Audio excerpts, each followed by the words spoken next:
Hi, in today's tutorial, I'm going to show you how to tell who you fight next on the TFT or the Teamfight Tactics.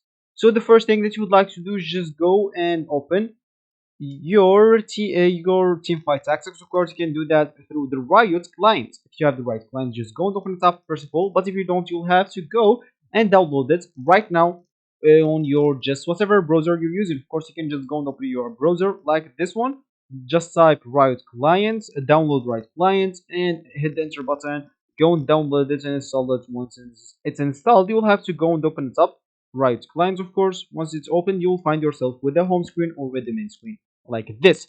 Of course, here you will find your games that is already installed or downloaded into that PC. And of course, if you have your Teamfight Tactics game already downloaded, that will be great. But if you don't, you'll have to scroll down a bit until you find these all games and click at Teamfight Tactics right here.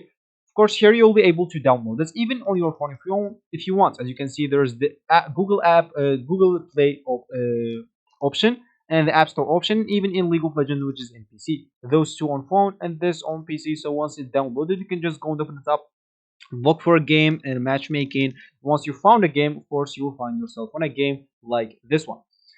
So here, as we said, we would like to know who will fight next.